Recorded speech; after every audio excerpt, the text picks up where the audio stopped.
Hey everybody, it's Charlie from Daily Motor, and today we've got the sound system demo of the 2021 Mercedes E450 and its 13-speaker 590-watt Burmester audio system. This is going to be an in-depth review. We're going to take a look at the infotainment system, take a look at speaker locations, audio inputs, audio controls, Android Auto, and Apple CarPlay, get on the road and listen to these sample tracks while we're rolling, and I'll give you my thoughts at the end. Now, if you don't care about any of that stuff at the beginning, you just want to get to listening to the music, click ahead in the video. We've got chapters to get you right to the music. Before we get started, let's hop out, take a quick look at the car. The beautiful and very luxurious Mercedes-Benz E-Class. Here with the inline-6 powertrain, one of my favorite cars to drive around. I personally would get the wagon form, but the sedan is very good as well. If you want to see more on the E450, check the links in the description. We've got a highway fuel economy test and a little car court review. Now, we always do these tests with lossless, uncompressed WAV audio files on a USB stick plugged directly into the system, and high-quality binaural microphones in both of my ears, giving you the most realistic audio system demo on YouTube. We also do the test with the sound settings set to their factory defaults. Let's take a look at those now. The big old screen here for the Mercedes E-Class, you can control it in two different ways. You can either touch it, thank goodness, or you can use this trackpad down here. Easiest when we're stopped to touch, so what are we doing? Sound settings, right there, very easy. You see the Burmester, and you've got your bass, mid, range, and treble, balance and fader, a sound focus screen, so you can either focus it on just the front seats, rears. I guess it's only the two rows, you can't do just driver. Oh, no. Sound profiles, you got pure or a surround. You can hear surround and pure. It's a pretty good surround system. I don't think it sounds too echoey or fake, but we're gonna leave it on pure for most of this test because that's how these songs are supposed to sound. Let's go through and do bass, mid-range, and treble now.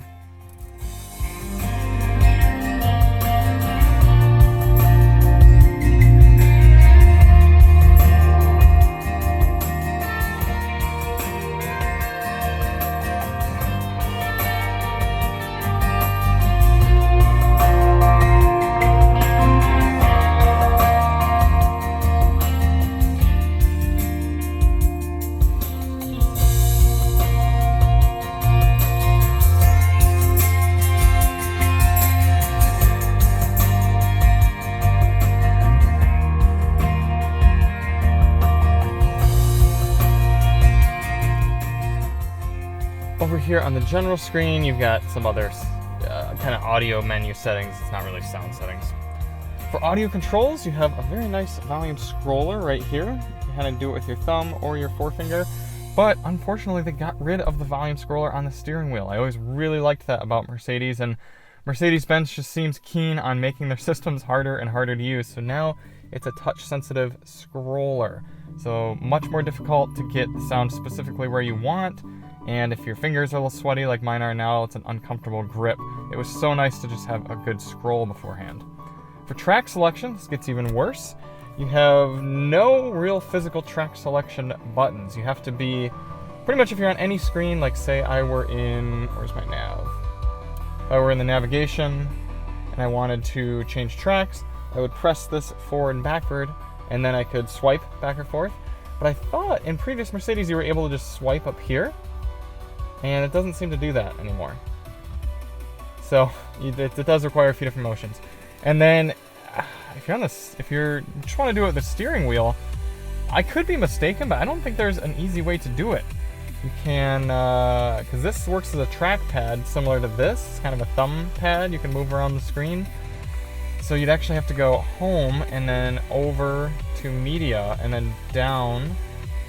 Which again, this thing, I swear they're making it harder and harder to use every year, and then click to change tracks. Very disappointing that there's not an easier way to change tracks. It's a pretty straightforward control that most people typically like to use.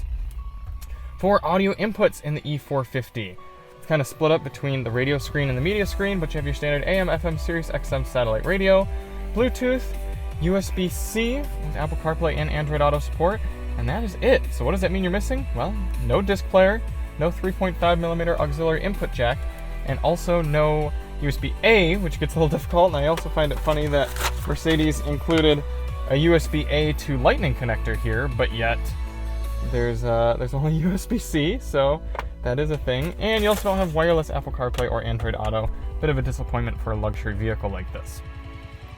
For speaker locations, as I stated, this is a 13 speaker system. Starting in the bottom left, you've got 1, 2, 3, 4, 5, and this is kind of interesting. There are actually woofers under the dash, so that's 6, 7. Then 8, 9, 10, 11, and in the back deck lid 12, 13. Apple CarPlay and Android Auto demonstrations.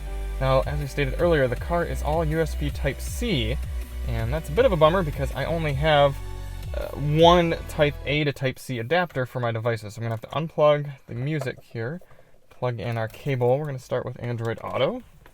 And there you see, Android Auto takes up a large portion of the screen, but you'd still have some climate information on the right or left side if the vehicle were started. You can, again, either use the touchscreen, which is nice. See your main screen and title here, as well as I've got Waze open right now. Or you could use the trackpad to go through and go back and click on things, go home. Let's use that to go down to the settings screen, just like that. Apple CarPlay. And there we are, Apple CarPlay coming up in a similar form. You again can touch it. Our maps are not loading in here, but you've got music, and you can do all the same stuff through the trackpad as well. All right, let's get the music going again and get out on the road.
say about the sound here in this Burmester system. Good amount of power. The woofers being up in the dash seem to help with that. Highs are very crisp. I'm getting a little bit more mid-high than I would like. I kind of like to bring that down. Unfortunately, when I use the treble setting to drop down to, all I'm losing out on are the super high crisp treble sounds, and I'm not really lowering the mid-highs. But overall, it still sounds quite good. For this price of vehicle, I would like to get a little bit more bass. We're going to test that more out on the next one. But just listening to this song on standard settings, it'd be nice, a little bit more power. But we're talking $70,000 Burmester system. We're nitpicking a little. So let's switch over to the next song and bump up the bass.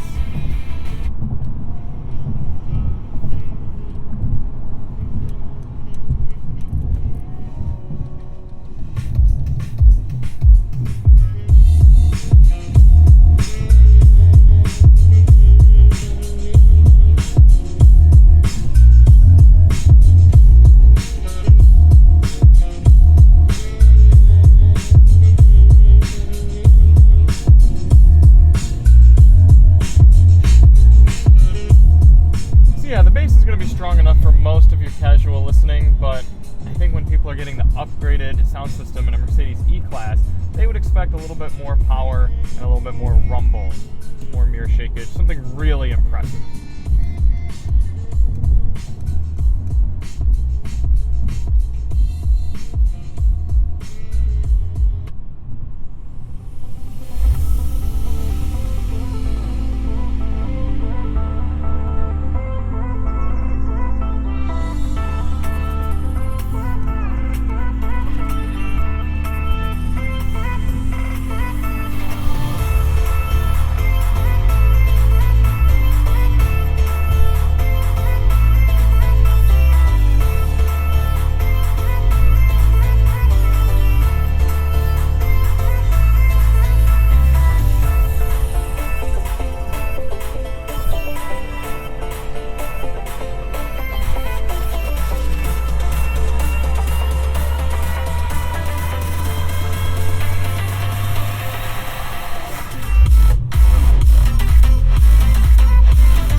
Wrapping up my thoughts on the 13-speaker Burmester system here in the E450. Very strong system, but not quite as much as I was expecting for an E-Class. It's kind of similar to my sentiments about the entire car. A lot of good things going on, but not meeting that very top level that I would have liked. So, sound quality alone, objectively speaking, this system's getting an A. But considering this is an E-Class Mercedes, you're spending $76,000, it's the upgraded system, it'd be dropping down to a B. This infotainment gets frustrating. Sure, once you get used to how it works, you can do most things fairly easily, but I don't like that they got rid of the rotary scroller. It was so nice on the steering wheel. Just the little face palms kind of add up. So while it sounds really good for most music, Mercedes should be shooting to be the best in this segment, and Volvo still hasn't beat with their Bowers and Wilkins. So thank you all so much for watching. Hope you enjoyed the review. If you want to see more on the E450 or any of the other sound tests, check out the channel. We've got all sorts of different vehicles covered. And we'll see you on the next one. I'm Charlie from Daily Motor, and as always, drive on.